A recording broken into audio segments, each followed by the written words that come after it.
Yes, an S-turn. All right. We like those S-turns.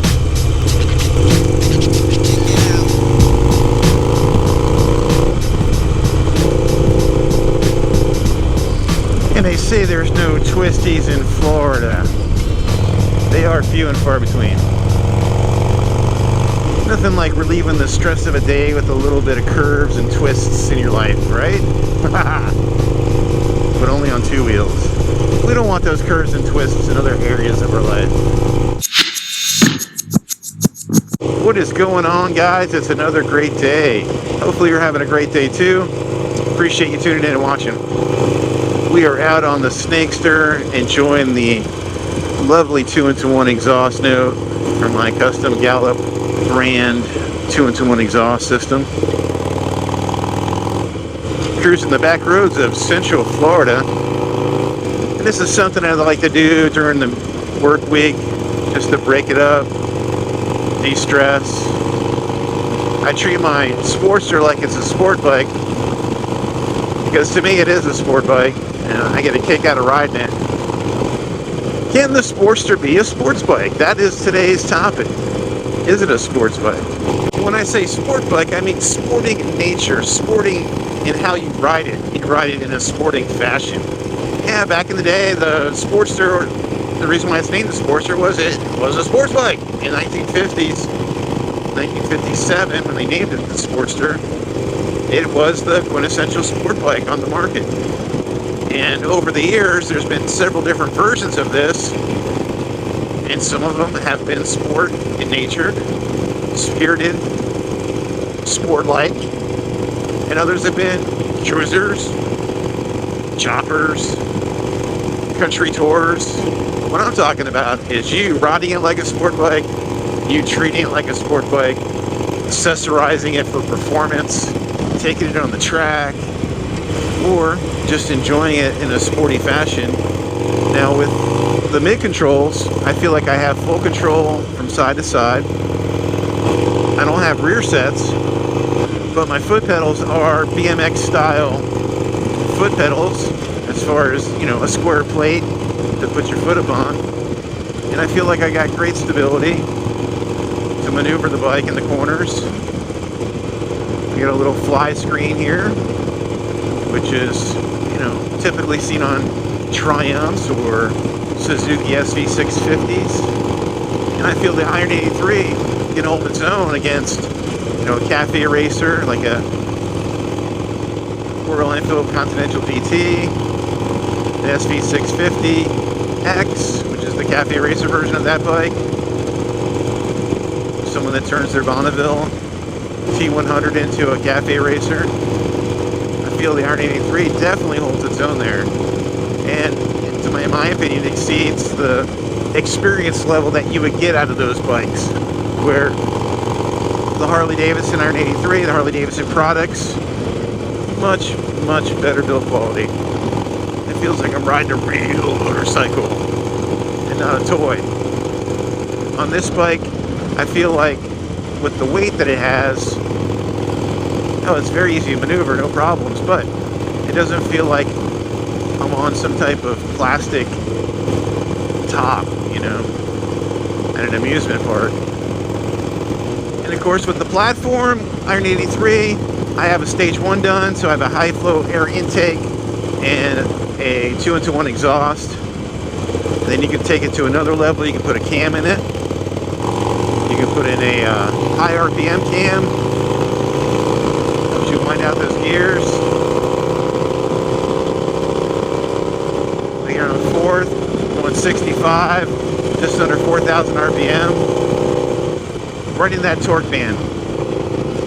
So recently I had my Sportster dyno before the stage 1 upgrade and after, and I'll throw the results up.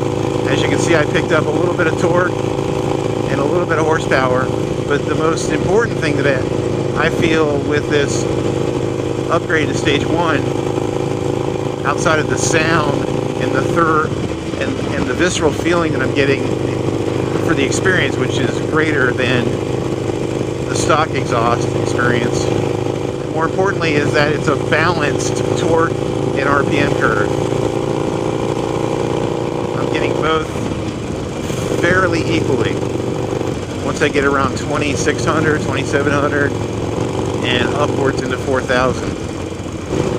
So the only limitations on how you're going to use an Iron 83 is in your imagination. If you want to get some drag bars on this, lay it down lower, so you're leaning down like this. You can even put rear sets on this. It's amazing. Very moto convertible. And of course, there's Sportsters out there that the factory has done some of that work for you, like the Roadster that they ran for a few years. And then the holy grail of all Sportsters, the XR 1200, which is a mixture of Harley Davidson parts and Buell sport bike parts, which is a brand of sport bike still in existence today that Harley and Davidson at one time owned.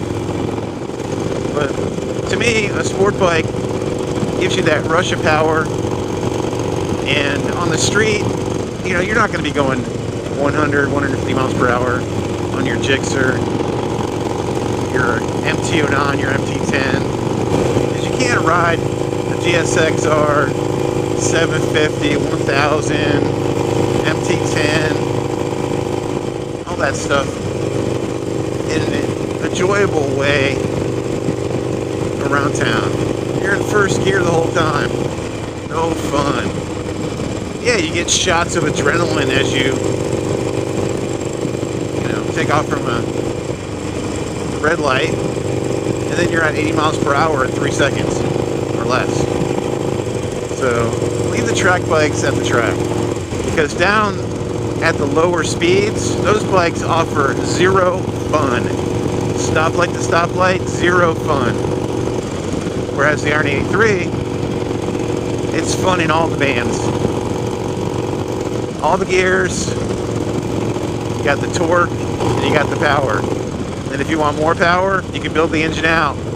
Make it a 1200, make it a 1250, make it a 1275. There's kids from Screaming Eagle from Harley Davidson, they go 1200. S&S kits for 1250. The Hooligan kit, Hammer Performance has the 1275. You know, I rode a GSXS 750. I wanted to try that 4-cylinder because of the exhaust note. And I was like, man, and I was on that tip for a while because I like that exhaust note. But once I got the stage 1 done on this Iron 83, oh, I love that sound. Woo! Here it comes, baby. Yeah, get it. Third gear 60. Woo! Yeah, buddy. Nothing more exhilarating. So many things you can do to the Harley Davidson Sportster to make it into a sport bike, or just ride it in a sporting nature. Look at this wide open road, baby. Yeah. All you gotta do is drop a gear, get in that range. Now for suspension, you might want to do something different. Initially, if you have an Iron 83, you want to adjust your preload to your weight. The bike comes set up for someone around 150, 160 pounds. I am not such a person. I weigh 220. I had to adjust it 3 clicks higher for my weight range. And they give you a chart in the manual in the book, where you can look it up online for your Iron 83 if you didn't get a manual, in case you bought it used or whatever. After I made that adjustment, it was very comfortable. And I have not upgraded my suspension, but it's in the works. Not that I need it right this second, but as I become more and more experienced as a rider, and this is my first motorcycle, I also have a big twin Harley that I bought as well. So I have experience on bigger Harley Davidsons. As my riding experience becomes, I don't know, more refined, but just more plentiful, I'm going faster in the corners and going a little bit at a higher rate of speed. And so these are things where my bike, I'm growing with my bike, and the Sportster platform allows you to modify the performance of it as you grow. You know, I remember back in the BMX days, you know, early on, I've had a Huffy, and then I would change out to lighter wheels, to better brakes, better chain, better sprockets, and pretty much I changed everything on the bike except for the frame. Now, if you recall, if you ever rode BMX or know anything about BMX bikes, Huffy frames are really heavy. I mean, I remember it would take pretty much two hands to hold the frame up as a young boy. And so there was a point where I modified my Huffy until I couldn't modify it anymore, and I still wanted to go faster. Well, under pedal power, it's all about weight. That's why these Tour de France guys and all this other stuff, their bikes are like pinky finger light. Well, what I've learned with modifying my motorcycle is that as I change out parts, these parts become lighter. Even my brake lever and clutch lever, when I changed those out, the new material that I purchased and installed was lighter. My brake pedal, my custom brake pedal that I had done, lighter. The exhaust, way lighter. That took off probably 20 something pounds easy on the bike, maybe more. So that 568 wet weight's probably down to in the 530s with the modifications that I've done. But we're talking about motorcycles, not bicycles, so it doesn't translate all that the same degree. But my point is that the experience level as I was learning how to ride BMX is kind of the same curve as motorcycling, in that you don't need much performance starting out, but as you become more experienced,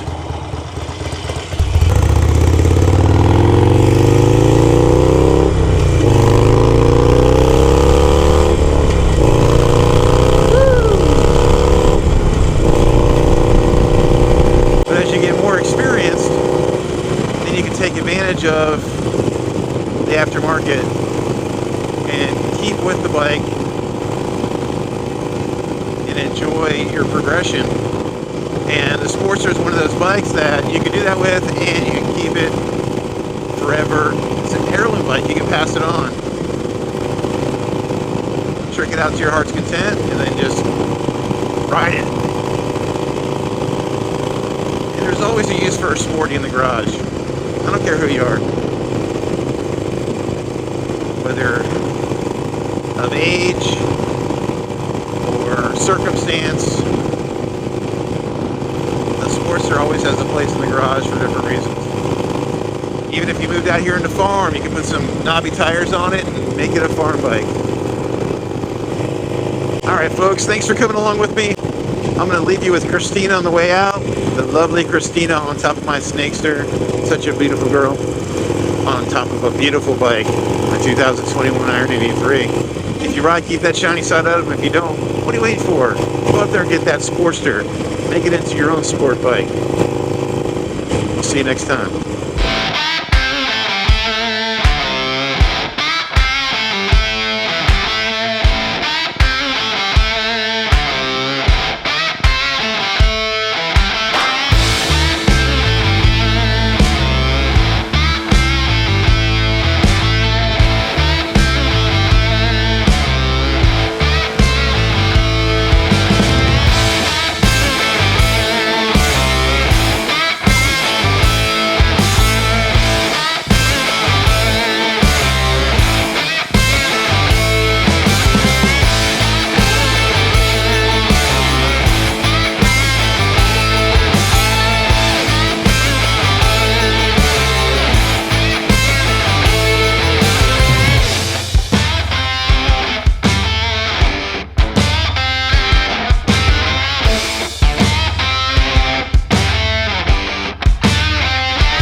like this video, subscribe to the channel, and click the bell for notifications.